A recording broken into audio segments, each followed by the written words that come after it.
नागपुर शहर के ही नहीं बल्कि मैं भारतवर्ष की भी कह सकता हूँ, क्योंकि इन्होंने नागपुर शहर को the great Indian laughter show 2005 में रिप्रेजेंट किया है। जॉनी आलारे जी टीवी पर आता था, जॉनी साहब होस्ट थे, जॉनी लीवर साहब उसमें भी जाकर आ चुके हैं और तकरीबन 40 से 42 सालों से अपनी हुनर से लोगों को हंसाते आ रहे हैं। एक stand up comedian mimicry artist का खिताब इन्हें मिला है। कई अवार्ड्स इन्होंने जीते हुए हैं, कई अवार्ड्स इनके नाम पर हैं। नागपुर का कोई ऐसा बंदा नहीं होगा, विदर्भ का कोई बंदा नहीं होगा जो इन्हें नहीं जानता होगा। जी हाँ, मैं बात कर रहा हूँ डॉक्टर विनोद पुरोहित साहब की। विनोद जी, आपका बहुत बहुत स्वागत है मेरे इस छोटे से प्रोग्राम में। कुछ किस्से धन्यवाद। और यहाँ के सभी जो सोशलिस्ट मीडिया पर मुझे देख रहे हैं, सुन रहे हैं, उनको सभी को मेरा प्यार भरा नमस्कार। मैं ये कोशिश कर रहा हूँ भैया कि अभी जैसे दौर चल रहा है जी, अब जो नई जनरेशन आई है, मैं भी नई जनरेशन में हूँ, लेकिन नई जनरेशन क्या होता है कि जो दिखता है वो बिकता वाला काम चल रहा है। और पहले के जो कलाकार जो संघर्ष करके आए हुए, बहुत संघर्ष किया है जिन्होंने अपने को इस्टेब्लिश करने के लिए, अपना मुकाम हासिल करने के लिए, अपना नाम बनाने के लिए, उनको नहीं जानते आज की जनरेशन। हाँ, नहीं जानती है वो, जो सोशल मीडिया पे और रील्स वगैरह में देखती है, वो कुछ भी उल्टा सीधा करने वाले टाइप के लोग रहते हैं, उनको बराबर वो पहचानते हैं। तो मैं कोशिश कर रहा हूँ कि भाई जिन्होंने संघर्ष किया है उन्हें लोग जाने। 40-42 साल जो आपने जो इस फील्ड को दिया है, संगीत जगत को दिया है, स्टैंड अप मिमिक्री को दिया है, पहले की स्टैंड अप और अभी की स्टैंड अप में तो बहुत फ़र्क आ गया है, वो भी बात मैं आपसे कहूँगा। लेकिन बस शुरुआत कहाँ से हुई, कैसे हुई, और कैसे क्या आपने एक आयुर्वेदिक डॉक्टरी की है, उसके बाद वो छोड़कर आप आज एक stand up comedy mimicry artist के नाम से जाने जाते हैं, वो किससे मैं आपसे सुनना चाहूँगा कि कहाँ से शुरू किया? मेरे कला क्षेत्र का जो प्रारंभ हुआ, प्रारंभिक चरण पहला, मेरे मंच गुरु रहे स्वर्गीय प्रभाकर राव जी निचकौड़े जी। तुमड़ी गायन होता है महाराष्ट्र में, तुमड़ी लोक गीत संगीतों में उसको अच्छा, तुमड़ी गायन तुमड़ी बोलते हैं। और नारियल का डोर होता अभी तो है। गाना चल रहा है वो तुमड़ी करके गाना भी आया, बहुत वायरल हुआ। तुमड़ी गाना आया तो उसको एक जानकारी नहीं, लेकिन नारियल के डोल जैसा रहता था, उसको घुंघरू बंधे रहते। अच्छा। और लक लक लक लक बोली तुमड़ी वाला, वही तो तुमड़ी लका लका लका लका ये गाना बना अभी चल रहा। ये गुरु, मैं जहाँ महल एरिया में रहता था जी, वहाँ ये रहते थे और मैं मित्रों के साथ हंसी मजाक करता था। वो मुझे उस पर देखते थे तो उस समय मुझे बोलते थे मेरे साथ चला कर। तो मैंने बहुत मना करता था, नहीं था कि मैं मंच वाला आदमी नहीं हूँ, ऐसे मित्रों में हंसी मजाक कर लेता हूँ। बोले नहीं आप चलो तो उनके साथ मैंने प्रारंभ किया 1977 से मैंने उनके साथ ये कार्यक्रम प्रारंभ किया और 80 तक चला।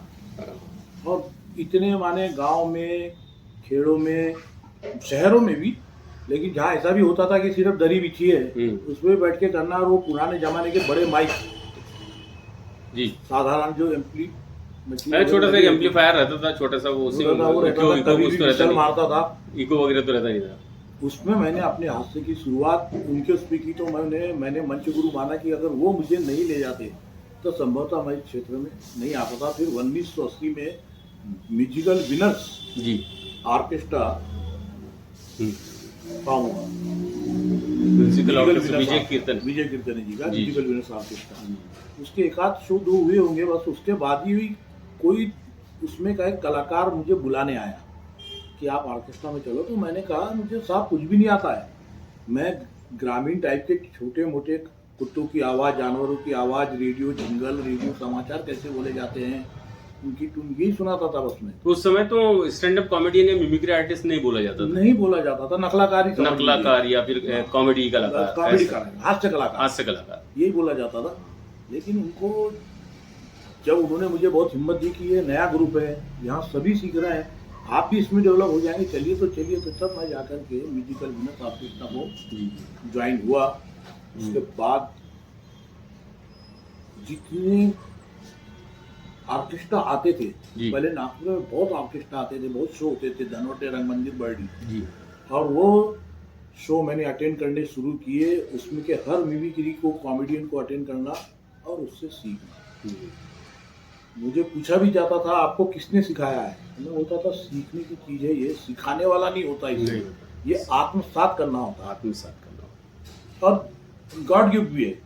हर कोई चाहेगा कि अगर उसके उसमें ये नहीं है कला, वो बहुत आत्मसात करने का प्रयास करे तो थोड़ा संभावना कम होती है। लेकिन हाथ से उस समय बहुत साफ सुथरा होता था। साफ सुथरा बहुत, बेशक इसमें साफ सुथरा ही हाथ से देना था, और प्रभु का आशीर्वाद है ऊपर वाले का कि मैं साफ सुथरे हाथ के लिए जाना भी गया। जी। लोगों ने मुझे पसंद किया क्योंकि मैंने बहुत से फिर कवि सम्मेलन भी देखे हाथ से, और वो हास्य कवि सम्मेलन से भी मैं कुछ मुझे सीखने को मिलता था, और मैं उस तरह की कुछ साहित्य की थोड़ी सी भाषा भी मेरे उसमें आना शुरू हुई थी उनको, क्योंकि वो साहित्य की रहता था, और अच्छा उसमें मुझे जनता का प्रतिसाद मिला। वो ऑर्केस्ट्रा में जाने से। ऑर्केस्ट्रा में जाने से, वो ऑर्केस्ट्रा में जाने से, साहित्य की भाषा बोलने से, तो काफ़ी मुझे जनता का, और वो समय कलाकारों की आवाज़, जी जी। हाँ, कोई अगर बंदा किसी की आवाज निकाल ले तो बहुत आश्चर्यचकित बहुत हो जाते आश्चर्य होता था। शोले फिल्म की पूरी एक एलपी हुआ करती थी। जी जी तो गब्बर सिंह वाला जो रोल रहता था वो पूरा मैं विथ म्यूजिक जी। के साथ, बंदूक के गोली की आवाज, जूते चलने की आवाज, अमजद खान की, अमिताभ की, धर्मेंद्र जी की, ये सब सुनाता था। तो पूरा पिन ड्रॉप साइलेंस, और जब तक थोड़ी सी साउंड में भी क्रांति आ गई थी, इको रिवर्ब आ गया था। हाँ। जब हमने प्रारंभ किया, जब इको रिवर्ब नहीं था, जब हमारे पास टेप रिकॉर्डर नहीं था, अगर मैंने कोई आवाज नहीं सीखा है तो मुझे आप जैसे मित्रों को बताना है सही है कि जमी क्या, किसी को सुना के कंफर्म कर दिया। हाँ, 4-5 जगह से जब कंफर्मेशन आती है, हाँ नहीं बढ़िया है, तब उसे मंच पर प्रस्तुत की जाती। जी जी। ये स्थिति थी सादे माइक पे। इसलिए आज भी हमको किसी ने अगर सादा माइक भी दे दिया, जी जी, उस समय कौन सी आवाजें आपकी बहुत ज्यादा पसंद किया करते थे लोग? उस समय सबसे ज्यादा ओम प्रकाश जी का जो था, वो ज्यादा आवाज को मास्टरपीस बोला जाता था लोगों के द्वारा। जी जी जी। मुझे तो इतना खैर वो नहीं था, कि लोगों ने बताया आपका ओम प्रकाश जी जो है बहुत अच्छा है, तो फिर ओम प्रकाश, ऐसा है ओम प्रकाश जी की आवाज को बहुत ज्यादा पसंद किया जाता था। उस समय रेडियो का जमाना था, तो अमीन सयानी जी का भी आवाज, मैं स्वयं अमीन सयानी जी से 1983 या 84 की बात होगी, पर्सनल यहाँ नागपुर हाईवे थे जब मिल चुका हूँ मैं अमीन सयानी जी के साथ।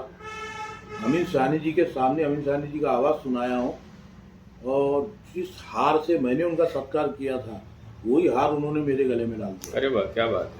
और उन्होंने ये जरूर कहा है हिदायत कि आप एक, उन्हें जब तक शायद ये ध्यान नहीं आया, ये एक मिमिक्री है। उन्होंने कहा कि आप अगर एंकरिंग करते तो आप अपने नाम से पहचाने जाएं, ये ना बोले लोग कि वो अमीन सयानी जा रहा है, अमीन सयानी की आवाज़ वाला जा रहा है। जी जी, ऐसा ना बोले। तो फिर मैंने उन्हें कहा कि साहब मैं अनाउंसर नहीं हूँ, एंकर नहीं हूँ, मिमिक्री है, तो मैं सभी की मिमिक्री करता हूँ आवाज़ों की, तो उसमें आपकी भी आवाज़ की जो है वो मिमिक्री करता हूँ। अच्छा, तो ऐसे जब आप प्रोग्राम करने के लिए निकलते थे ऑर्केस्ट्रा में जी, तो कलाकारों के साथ तो किस्से होते ही होंगे, लेकिन जहाँ परफॉर्म कर रहे हैं वहाँ के भी कुछ किस्से हुए होंगे आपके साथ, कुछ ऐसे किस्से? आप परफॉर्म कर रहे हैं वहाँ भी बहुत किस्से हैं, लेकिन ऐसा कोई नहीं, नुकसान वाला नहीं बोल रहा हूँ मैं। हाँ, ऐसी कोई घटना घटित नहीं, कुछ किस्से जो ऐसे याद हो गया, आज भी कभी आप बैठे हुए तो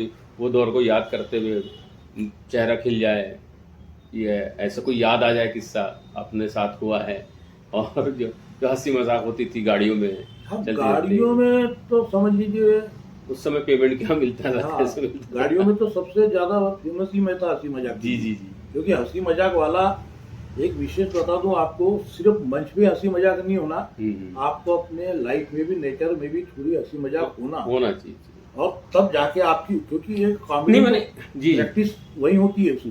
बिल्कुल, लेकिन आपकी में खासियत यही तो देखा, आप बातों बातों में हास्य पिरोते रहते हैं ना। मैंने देखा, मुझे आज भी जब से आपको जान रहा हूँ तब से मैंने यही ऑब्जर्व किया है कि आप बातों बातों में जी जी जी आपके हास्य छुपा रहता है। जी, मेरा आयुर्वेदिक औषधियों का व्यवसाय है। जी जी, 62 साल से तीसरी जनरेशन अभी मेरा बेटा चलाता है। जी जी, मैं भी जाता हूँ, पिताजी का लगाया हुआ है। मैं दुकान में भी अपने ग्राहकों से हंसी मजाक बात करता हूँ, वो ग्राहकों को अच्छा लगता है, वो बोलते हैं यार इसीलिए हम आपसे वो करते हैं बातचीत कि बड़ा अच्छा लगता आपसे बात हाँ, करने तो व्यवहार फिर बन जाता तो हाँ, लोग व्यवहार और 10 दुकानें थोड़ी छोड़ के हंसी आते। मजाक के साथ ही मैं और अपने उसमें भी परिवार में भी घर में भी सब थोड़ा हंसी मजाक के साथ ही वो रहना ही चाहिए। तो उस दौर में आपकी कंपटीशन वगैरह थी, ऐसे और भी कलाकार रहे होंगे उस दौर में? कलाकार क्योंकि तो क्या उस होता समय था, थे, हाँ हाँ, ग्रुप बहुत सारे थे ना, बहुत सारे ग्रुप और थे। हर ग्रुप में एक कॉमेडियन होना बहुत जरूरी था। जी, लेकिन नागपुर क्या विदर्भ के माने हुए कलाकार रहे राम गौड़े, हाँ जी। बस उनका दौर थोड़ा सा कम होने लगा था कुछ निजी उनके कारणों से, जी जी। कुछ कम ज्यादा हो जाता था, व्यस्त हो जाते थे, बस वो हट रहे थे और मैं डट रहा था। अच्छा। वो मैं डट रहा था उस समय, तो वो भी मुझसे मिलते थे और उन्होंने मुझे तारीफ किया था कि आपकी ये आवाज वगैरह, लेकिन बहुत ही उम्दा कलाकार जी। राम गौरे जी। मैं एक कार्यक्रम में वो मेरे 5 पौली के पास का कार्यक्रम था, उनके आसपास भी उनका निवास है, अच्छा अच्छा वहाँ वो कार्यक्रम सुनने आए हुए थे, ऑर्केस्ट्रा का प्रोग्राम था और वो मुझे सामने बैठे हुए दिख गए। अच्छा। तो मैंने माइक से कहा था कि आज हमारे हास्य विश्वविद्यालय के कुलपति विराजमान है। अरे वाह वाह, क्या बात। और वो उसके बाद बड़े प्रसन्न हुए, यार इतनी बड़ी उपमा, मैं कहा, हाई आप कुलपति।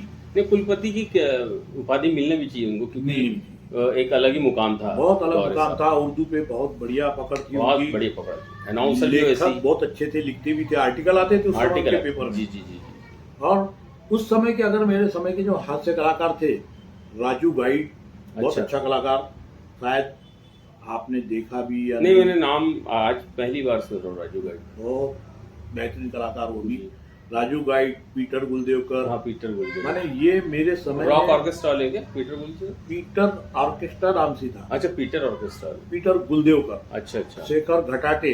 अच्छा, शेखर घटाटे एस भी कुमार। मिमिक्री के लिए थे। एस कुमार अनाउंसर बाद में फिर बन गए थे वो भी मिमिक्री के लिए थे जी। तो उस जमाने के जो थे वो काफी मिमिक्री कलाकार चला करते थे। कुछ की तो नाम, एक बब्बू मस्तान करके थे, अच्छा, मोमिनपुरा, वो भी बब्बू कॉमेडियन, मस्ताना, वो भी कॉमेडियन थे। हाँ कॉमेडियन, ऑर्केस्ट्रा में चलते थे, ऑर्केस्ट्रा में भी चलते थे और ऐसे अपना पर्सनल भी शो कर दिया करते थे, बब्बू मस्ताना। जी जी।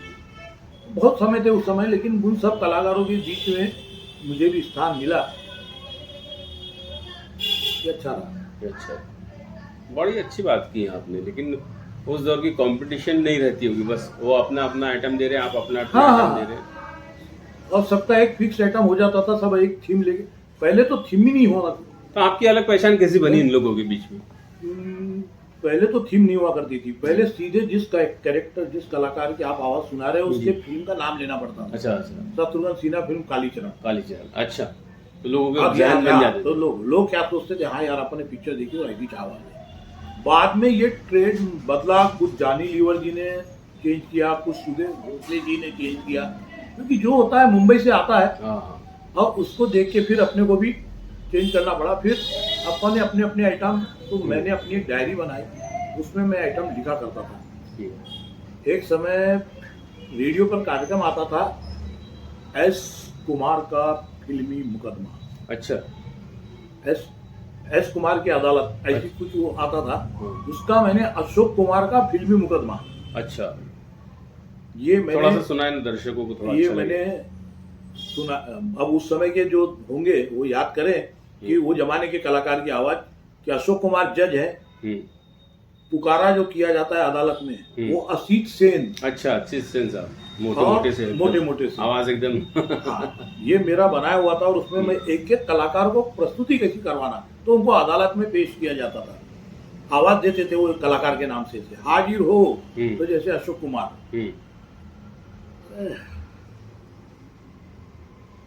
असिस्टेंट को बुलाया जाए, असिस्टेंट आवाज लगाओ, शत्रुघ्न सिन्हा के नाम का शत्रुघ्न सिन्हा को हमारी अदालत में पेश किया जाए। क्या बात,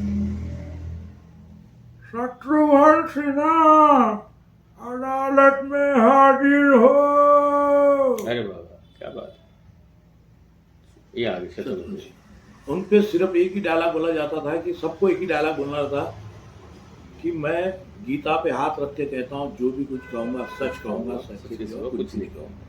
इस संवाद को कलाकार कैसा बोल रहे हैं। अच्छा, ये कहीं से भी मेरा वो नहीं था, मेरा स्वयं बनाया हुआ। अच्छा, आपका खुद का क्रिएशन था? ये मैंने उसको लाया था कि अपन इस तरह, फिर शत्रुघ्न सिन्हा शुरू हो जाते थे। मैं गीतों पे हाथ रख के कहता हूँ, जो भी कुछ कहूंगा सच कहूंगा और सच के सिवा कुछ भी नहीं कहूंगा। अरे वाह, तो ये सब चीजें फिर उसमें अपना अलग कलाकार, उसमें डायलॉग ओरिजिनल भी कुछ जोड़ दिए। पहले ये लाइन जरूर जोड़ना, अच्छा। उसमें एक एक कलाकार, एक कलाकार। मेन ये रहता था अपना कि ये फिर धक्के वाला आइटम आया था, हाँ, वो धक्का किसने मिलता दिया? जुलता था दूसरे से जी जी थोड़ा बहुत। उसको मैंने कुछ उसमें क्रम चेंज किया था, सबसे आखिरी में वही असिस्टेंट को रखा था। अच्छा। तो धक्के का राज खुलता था। तो इस धक्का सब जने मार रहे, एक तो वो पीछे वाला, मैं पीछे वाला नहीं, मैं मां नहीं पीछे वाला, मैं नहीं पीछे वाला। तो सबसे आखिरी में पीछे वाला कौन होता है? वो असिस्टेंट होते मोटे से। उनको पूछा जाता है, यार पूरी लाइन कवर कर रहे हैं आप, पूरी लाइन को धक्का मार रहे हैं। तब वो कहता है, अरे मैं तो सांस ले रहा हूँ, क्या सांस लेना भी गुनाह है? हाँ सही बात है, मैंने भी सुना था ये सुना होगा आपने। जी जी जी जी। तो अदालत ये मैंने चलाया, लेकिन कोशिश मेरी ये रहती थी कि कोई आइटम की कॉपी करके नहीं, कि लोग ये बोले यार अरे ये वो आइटम उसका है। कोशिश अपनी अपनी। अच्छा, ये तो फिल्मी कलाकारों की बात होगी, अमीन सानी साहब की बात होगी। कुछ आपके सहयोगी लोगों की भी आवाज कभी कॉपी किया होगा आपने? हाँ, सहयोगी बने शहर के कलाकारों में कुछ ऐसे हैं कि जिनकी आवाज में हरकत हो, मेलोडी। हर किसी की आवाज अलग होती है, थोड़ा टेक्सचर। हर किसी की आवाज निकालना भी थोड़ी सी दुविधा भी होती है। जी जी। और हर किसी को जमती भी नहीं। हो सकता है जो आवाज मैं निकालता हूँ वो आपको नहीं जम पाए, जो आप निकाले वो मुझे नहीं जम पाए। लेकिन शहर के कलाकारों की आवाज मैं बहुत से, सबसे बड़े माने राम गौर है जी जी। वो अगर जो लोग जिनको जानते हैं, उनकी जो अंदाज था बात करने का, क्या ना आवाज यार तो समझता नहीं यार, आप मेरे को पहचाना नहीं है राम गौर है। बिल्कुल सही। तो उनको देख के महेश तिवारी जी हैं, उनकी आवाज मेरे को उनके बच्चों को तक पसंद आती थी। वो बोलते थे फोन पे बोलो। हाँ कैसे मैं भी सुनना चाहूँगा। और बंदो क्या हाल है? अरे यार बहुत दिन हो गए, आप आए नहीं यार। मैं आया था अपने दुकान पर, लेकिन आप ठहरे हैं। तो ये चीजें, फिर ओपी सिंह, इनकी सबकी आवाज है। मैंने शहर माने मुझे ये, मैं मेरे पिता की आवाज निकालता था। अच्छा, पापा की भी। माने मुझे ये रहता था कि जिसकी भी आवाज में मेलोडी है वो अपने आप समझ लीजिए जेरॉक्स है, ऑटोमेटिक मशीन है, हो गई कॉपी। जी जी। ऐसा है। तो यही किस्से और अलग अलग बातें। जी जी। तो उसमें उस जमाने में कोई ऑब्जेक्शन वगैरह नहीं होता था? किसी की आवाज निकाले तो बोले नहीं, वो समय नहीं था वो, क्योंकि मेरा चलते रहता है। एक घटना हमारी ऐसी घटी थी, पहले 3 शो हुआ करते थे साहब। गोल्डन डे बोला जाता था 15 अगस्त, हाँ 26 जनवरी, गणपति माने 3 शो, टिकट शो होते थे। हाँ ये 15 अगस्त और 26 जनवरी को तो टिकट शो हुआ करते थे। इसमें अलग अलग शहरों में भी होते थे। अलग अलग शहर में भी होते। नागपुर शहर में एक जगह हमारा कोराड़ी के उसमें हॉल में शो था, वो लेट हो गया और हमारा को पंजाब राव देशमुख हाँ कांग्रेस नगर में शो करने आना था। वहाँ हो गए लेट। वहाँ टिकट लेके लोग बैठ गए और ये पहुंच ही नहीं पा रही पार्टी। तो पार्टी ने मुझे भेज दिया स्कूटर की मेरी, कि भाई आप पहुंचो और जब तक आप अपनी मिमिक्री शुरू कर दो। आप ये स्थिति का सामना मेरे लिए कि मैंने बोला साहब, जिस आदमी की एंट्री 1 घंटे बाद आती हो, 1 घंटे सवा घंटे बाद, वो आदमी पहली एंट्री हो जाए। नहीं, ये तो था ही, क्योंकि उस दौर में कुर्बानी अगर देनी होती थी तो मिमिक्री आर्टिस्ट ही देता था, कॉमेडी कलाकार ही देता था। अगर लेट हो रहा, सिंगर तैयार नहीं है, म्यूजिशियन तैयार नहीं है, कुछ नहीं है, तो बोले स्टैंड अप कॉमेडियन। क्योंकि अब 15 से 20 मिनट मिलते थे, 1 घंटे 1.5 घंटे के बाद। जी। और 1.5 घंटे तक करेगा क्या आदमी? उससे अच्छा पहली एंट्री मिल रही तो और खुश हो जाती होगी। नहीं, लेकिन जनता को कैसे समझाए? जनता तो मेंटलिटी बनानी पड़ी। पब्लिक ऑर्केस्ट्रा देखने आई है। जी, सिर्फ एक मिमिक्री का शो करने देखने नहीं आया। जब मैं पहुंचा हूँ, चालू करो। अरे मैंने बोला साहब अब बात सुन लो, पार्टी थोड़ी लेट हो रही है, नहीं तो भी 1-1.5 घंटे बाद आपने मुझसे सुनना, मैं आपका पूरा मन से बोल रहा हूँ कि प्रयास करूंगा, पूरा आप हंसेंगे और आप आनंद लेंगे। तो फिर उन लोगों ने भी देखा कि जब तक सही में सामान स्टेज पे वो दिख ही नहीं रहा है तो मजबूरी है सुनना पड़ेगा। तो सुनाया और साहब वो शो बहुत बढ़िया गया, सक्सेस गया। क्योंकि माँ सरस्वती भी साथ थी कि ये जो कुछ हो रहा है यथार्थ है, सत्य है। जी फिर बाद में पार्टी भी पहुंच गई, पार्टी ने सोच संभाल ली। तो ऐसे कुछ किस्से हैं जो यादगार बन जाते हैं। मैं हॉस्पिटल में डॉक्टरों का शो था, डॉक्टर लोग साहब बड़ी मुश्किल जाती कभी कभी सुनने के लिए डॉक्टर लोग, मिमिक्री कॉमेडी को। हाँ गणपति का, मैं हॉस्पिटल के डॉक्टरों का गणपति का, जी नहीं, वो क्योंकि उनको बहुत कम मिलता है नाचना गाना, वो हमेशा सीरियस स्थिति में रहते, जी जी जी, बहुत सिंसियर रहते। अलग अलग पेशेंट आते हैं, अलग अलग केसेस आते हैं। हाँ, वो डॉक्टर लोगों को मैंने बोला साहब ये आवाज सुनाता हूँ आपको से, ये पसंद आए तो खड़े रखना, नहीं तो चल विदा करने की भी ताली बजा देना। हाँ, विदाई विदाई विदाई की भी ताली होती है मतलब साहब। हाँ, तो मतलब मैं समझ जाऊंगा वहाँ। जैसा मैंने उन्हें ओम प्रकाश सुनाया, गदगद हो गया। गद कंटिन्यू चालू। चलो, तो वो बहुत माने, ये कुछ कुछ चीजें हैं जो थोड़ी यादगार रहती हैं। हाँ, तो आप जैसे कलाकारों ने तो एक प्लेटफॉर्म तैयार करके दिया आने वाले बात के आने वाले कॉमेडी कलाकारों को। नहीं तो आप लोग नहीं होते उस दौर से और कॉमेडी का एक अलग वो नहीं बनाते, एक प्लेटफॉर्म नहीं बनाते, तो आज स्थान ही नहीं मिलता। खैर अभी तो अच्छी बात है कि अभी हाथ से यानी कवि सम्मेलन के माध्यम से भी स्टैंड अप कर रहे हैं लोग, स्टैंड अप कर रहे हैं और लाफ्टर शो, टेलीविजन आ गया है, कॉमेडी पसंद करते हैं। अभी हालांकि कॉमेडी बदल गई है, कॉमेडी बदल गई, कॉमेडी का तरीका बदल गया, तरीका बदल गया है। हाँ, कुवरता बहुत आ गई, अश्लीलता बहुत आ गई है, बहुत आ गई, वो नहीं होना चाहिए। घरों के किस्से, माँ बाप को नहीं छोड़ते हैं अभी, माँ बाप को नहीं छोड़ते, माँ बाप पापा मम्मी के साथ ऐसा बोल रहे हो वैसा बोल रहे हो, हाँ। कुछ भी कॉमेडी, और लोगों को पसंद आती है, गाली गुप्तार भी पसंद है। लेकिन लोग भी वही एज के होते हैं, वही एज के, जिस एज का कलाकार चल रहता है वही एज के कलाकार रहते हैं। आप उसमें वहाँ महिलाएं पुरुष वर्ग सभी बैठे हैं, सभी लड़के लड़कियां सभी बैठ के, लड़कियां मिलेंगी आपको। वो थोड़ी सी वो जो जनरल हम लोग बातें करते घरों में, और किस्से कहानी दोस्त भाई बैठ के वही किस्से कहानी वो सुना के गाली गुप्तार के साथ बिल्कुल, यानी वो लोगों का मजाक उड़ा के उसको कॉमेडी समझ रहे हैं।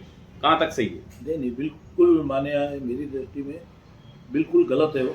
आप स्वस्थ मनोरंजन लीजिए, हास्य स्वस्थ से भी हो सकता है। जैसे फिल्मों का दौर रहता है तो उसमें भी कुछ बहुत आड़ी टेढ़ी फिल्में जो आ जाती है, और लोग बोलते नहीं जनता की मांग ये है, जनता की मांग ये नहीं है। मैंने आपके घर आया, आपने जो खाना बनाया वो मुझे खाना है, जो आपने परोसा है। जी जी, आपको कैसे मालूम जनता की मेंटेलिटी क्या है? हाँ, तो आप जनता की मेंटेलिटी आप परोसते उसको जान चुके, उसको आप बदल रहे हैं ना उनके दिमाग। हाँ, उनको प्रेरित करते आप, ये देखो इसमें मजा आता है।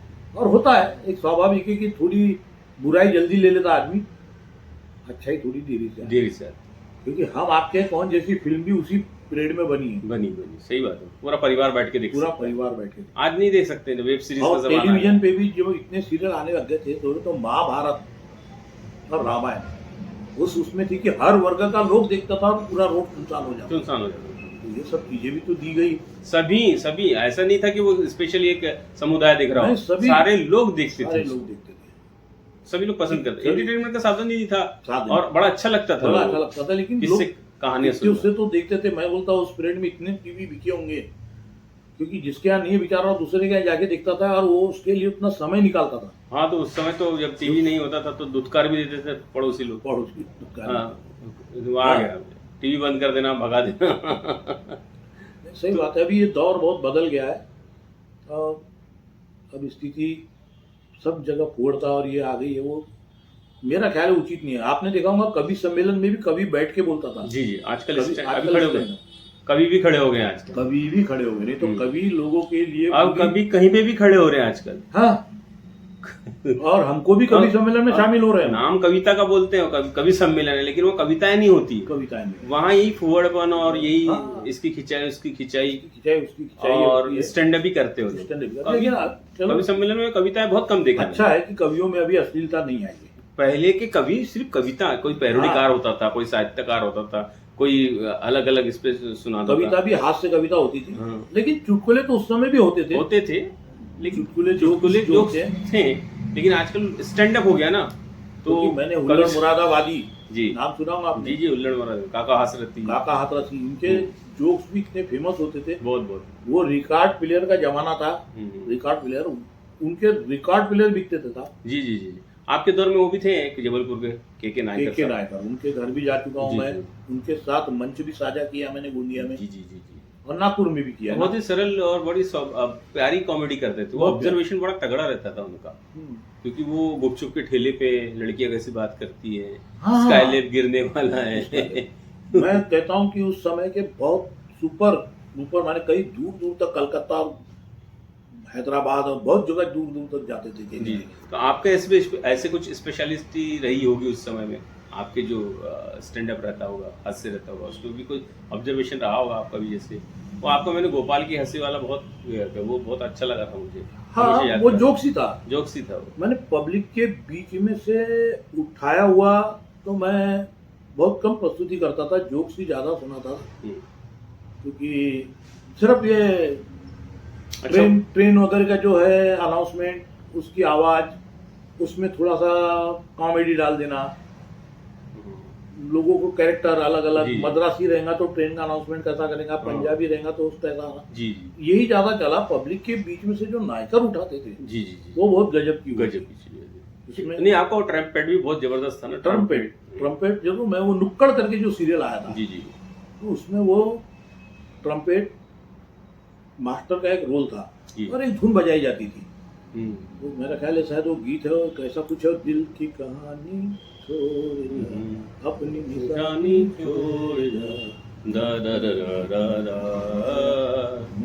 ये। तो उसको मैं उस पे से जरूर मैंने, अगर आपने अच्छी याद दिलाई कि वो ट्रम्पेट से मैंने जरूर ऑब्जर्व जो करा, तो पब्लिक के बीच में से नहीं, मैंने कलाकार के, ट्रम्पेट वाले भी, बैंड बाजे वाले भी अपने कलाकार भाई, तो मैं किसी भी बारात के साथ चले जाता था, किसी की भी बारात हो, वहाँ सुनने के लिए। हाँ, वो बैंड बाजे बहुत अच्छे लगते थे मुझे, मैं उनके पीछे पीछे पीछे चलता था, तो मैं उनकी कला देखता था, ये कैसा बजाते हैं, तो मुझे वो ऐसा लगता था मेरे को बजाने को मिल जाए बाजा तो मैं भी बजाऊं, लेकिन वो बाजा तो नहीं मिला। उनको देख के मैंने वो ट्रम्पेट बजाना का आवाज निकालना सीखा, फिर उनकी ये कला सीखा कि ये लोग बीच में से गाना कैसा कट करवा देते हैं। हाँ। जहाँ फरमाइश आई, बांग्ला बंद करो भाई, थोड़ा सा सुनाइए ना दर्शकों को अच्छा। वो आवाज अभी बहुत समय से मैंने निकाला नहीं, काफी पुराना है जी। तो वो जो था उसकी पहले वो धुन सुना था,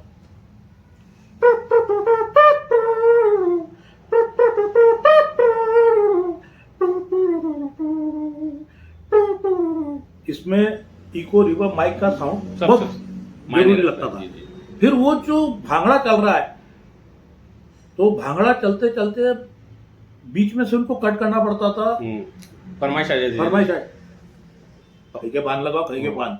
तो मैं ये ऑब्जर्व करता था कि यार ये 20-25 लोग हैं, ये मालूम कैसा बता देते कि सबको खाई के पान आ रहा है, किसी को जाके तो बताते नहीं। तो उनकी स्टाइल जो रहती थी, अंदाज, तो भांगड़ा चला,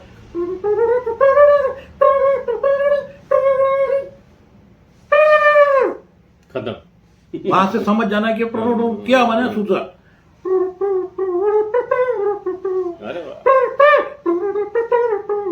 तो ये चीजें मैंने किया, फिर इसको मैंने आखिरी तक, अंतिम समय में जो बचता है वो भी ले गया। अरे वाह, ये अंतिम समय तो इतना तेजी से चलते हुए बचता है कि ऐसा लगता है कि ये छोड़ के आया तो दूसरा तैयार है। अच्छा।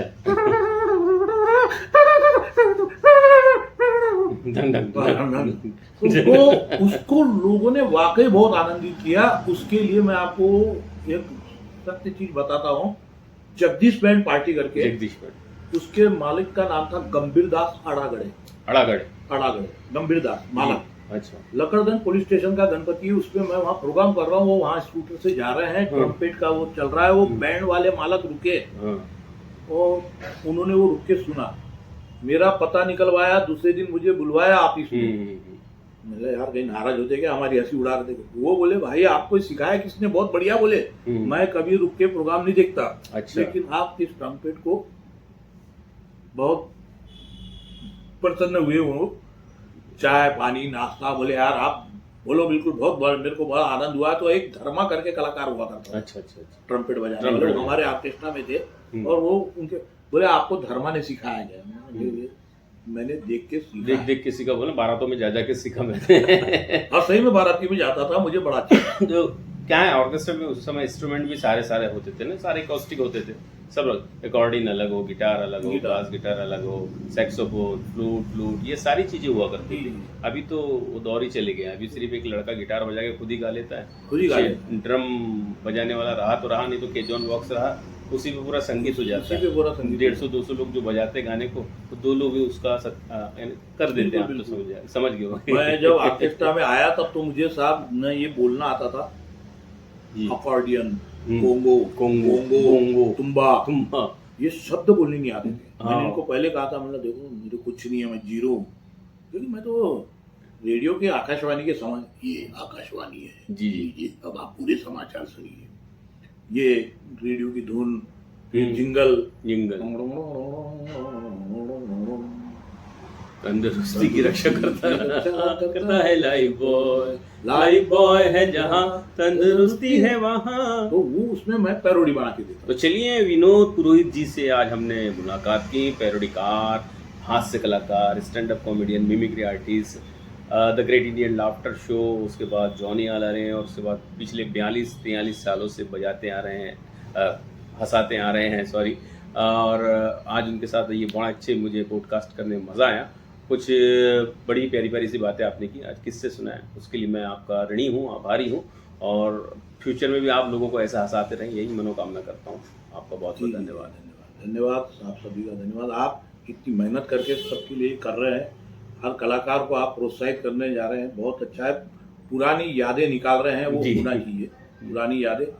आपने जो कहा था कि सही बात है, अभी की जनरेशन याद नहीं करती, लेकिन जो उस समय की है वो देखेगी, तो वो देखेंगी। और जनरेशन में कहना है साहब कि ऑर्केस्ट्रा में सिर्फ अगर याद किया जाता था तो मिमिक्री को, क्योंकि सबसे ज्यादा देर वही खड़ा रहता था। अभी तो हटी गई मिमिक्री, मंच पे वही खड़े रहता था, अकेला, सब लोग पीछे से सब गायब, और पीछे सब गायब, और फ्लड लाइट में रहता था बढ़िया, तो लोग देखते थे, और गाने वाला 3 मिनट में आके गा के निकल जाता। और उसके साथ तो बहुत सारे लोग रहते थे ना, गाने वाले के बहुत सारे लोग रहते थे, नहीं भी माने बजाने वाले रहते थे।